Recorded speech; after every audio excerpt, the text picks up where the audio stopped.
Quando você faz um roteiro, você quer influenciar de qualquer forma. Então é um ato político, sim.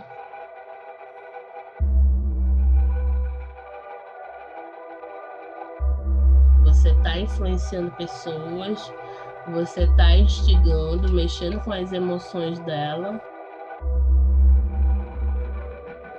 É incrível escrever roteiro e mais doido ainda é você ver ele sendo produzido e depois projetado, né?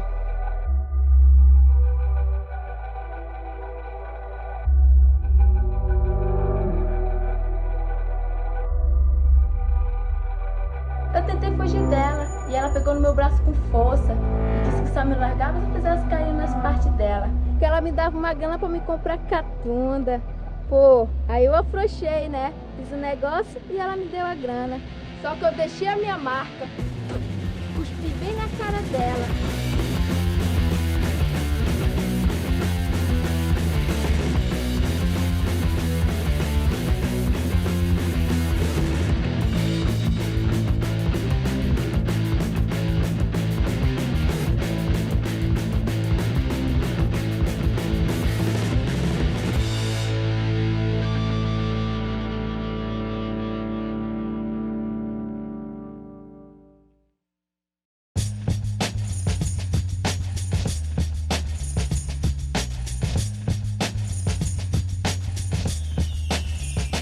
Eu era consumidora de produções audiovisuais como qualquer outra pessoa, né? Entretenimento.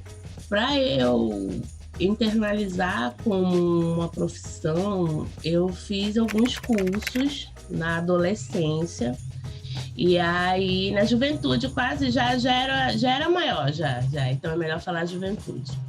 Então tem um centro aqui, um centro cultural chamado Centro Cultural Cláudio Santoro.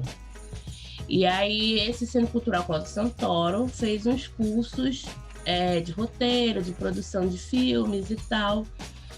E foi a partir desses cursos com o Júnior Rodrigues que eu comecei a entender o olhar fílmico, né? Entender a narrativa, entender a magia das produções audiovisuais.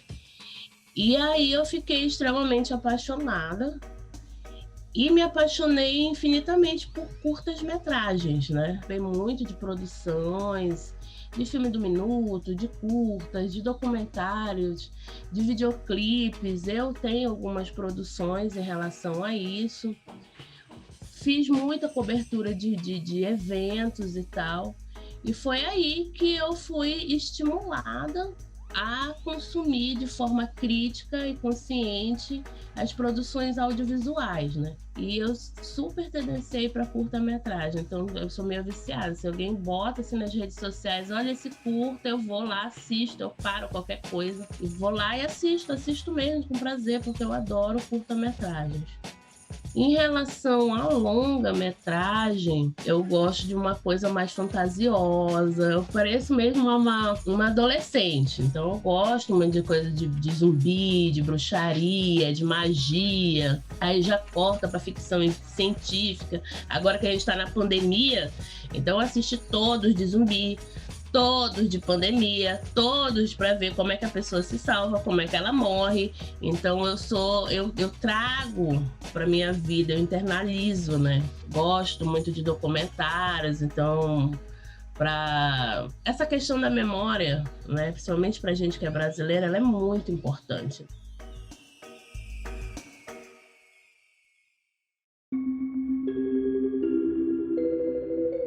Sabe que você não é só o roteirista?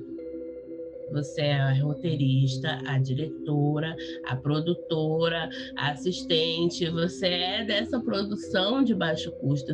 Eu fui estimulada a ser essa produtora do faz tudo, da tecnologia, da virada de página ali para o digital, para a tecnologia leve.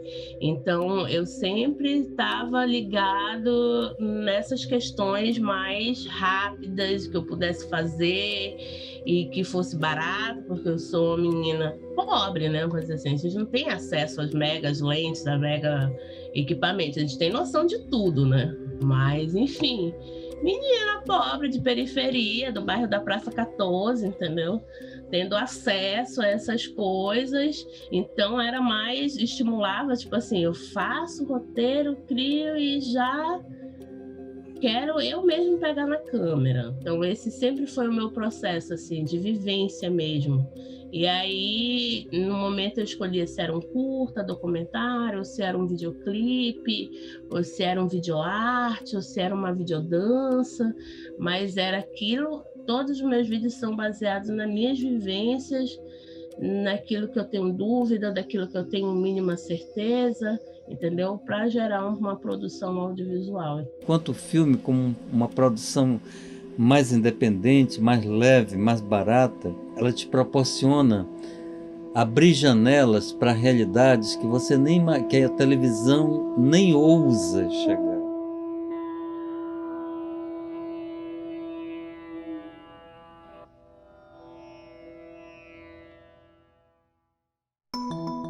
Eu escrevo lá uma primeira etapa, faço a cópia, aí vou lapidando, aí eu tenho umas 4 a 5 cópias do roteiro, entendeu? Até chegar ao roteiro final, esse é o meu processo.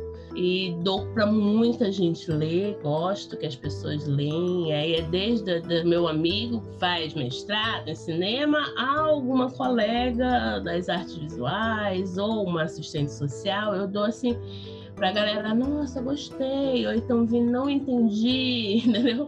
Eu vou lá, construo o personagem, eu monto visualmente a pessoa primeiro, e aí eu vou dando endereço, vou dando o bairro onde ela tá, para poder eu conseguir ver ela falando, né? Então esse é o meu processo, eu construo ali toda a pessoa, tipo de cabelo, altura, o endereço, faço todo aquele, quem é esse personagem que eu quero para essa história que eu escutei aqui, como é que é essa garota de rua, como é que é esse garoto de rua aqui. Então eu construo tudo.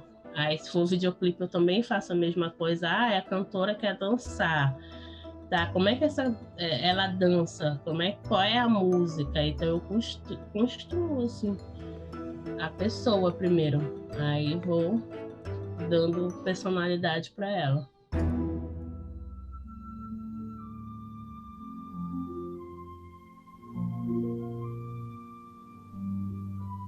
O cinema é sempre uma janela para um mundo que você nem imagina, o mundo do outro, né? É por isso que eu defendo muito que o cinema esteja vivo em todas as realidades. A gente tinha um programa na TV universitária que se chamava Sinergia e a gente entrevistou o Narciso Lobo. Uma entrevista de 60 minutos, com vários bloquinhos ali da vivência dele com a universidade, com as questões audiovisuais de cineclube. Né? Então, essa bruta de 1 hora ficou ali registrada em programa e a bruta em mini DV, né? E aí, passado alguns anos, o Narciso já tinha falecido, o Savistouco teve conhecimento desse material arquivado e propôs uma parceria comigo para a gente reassistir esse material, para a gente fazer um curta para disputar o festival. Eu super topei, a gente assistiu e esse trechinho que ele fala do cineclube, do livro e tal, da essência, foi o que a gente roteirizou em cima de imagens de arquivo de uma entrevista de programa, onde eu e o Alan fizemos a direção, filmamos e editamos, né, coletivamente. E aí eu e o Sávio, a gente pegou e recortou e fez o nosso curtazinho de 3 minutos e poucos aí, do Narciso Lobo, porque ele foi uma referência, né, pra gente aqui.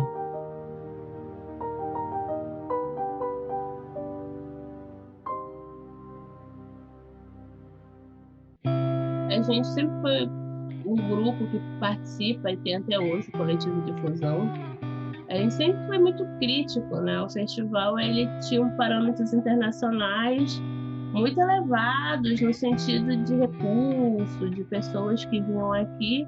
Tinha só a nossa parte crítica, né? Que a gente cutucava até ele se aperfeiçoar, porque não pode ser só entretenimento, tem que deixar alguma coisa para a cidade, né? As pessoas não podem vir aqui só turistar e ficar em hotéis. Se a gente não tinha nem universidade estadual, a gente não tinha um curso de cinema pelas privadas, não tinha nada. Esse festival era muito valioso no sentido de fomentar cinema aqui. Então, mas não era política pública, né? Tanto é que hoje ele não existe mais. Tinha os encontros de negócio, porque o Amazonas é um grande polo de cenário, de cinema, de etc e tal, mas parou. Já faz mais de 6 anos, eu acho que ele está parado, né?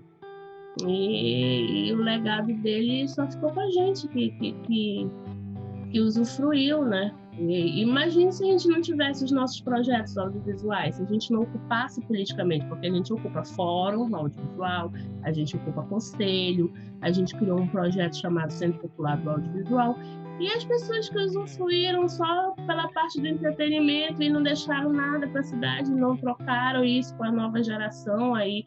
Essa é a visão macro que eu tenho do Amazonas Film Festival. E aí a gente que é da cultura, da produção audiovisual, tem que converter um pouco a nossa vida para o lado político e da defesa dos nossos direitos para poder criar, para poder ter campo de criação. E tu sabe que a gente foi o primeiro setor a parar e a gente está com muita gente que está vulnerável, precisando de aluguel, de comida. A galera, eu só vejo a galera falando que está anestesiada. Então, eu também estou anestesiada na criação e estou potencializando mais o meu ativismo, né? Através das construções coletivas para poder ver como é que a gente consegue sobreviver no meio desse caos. Bem, vou dormir. Não estou mais com fome mesmo.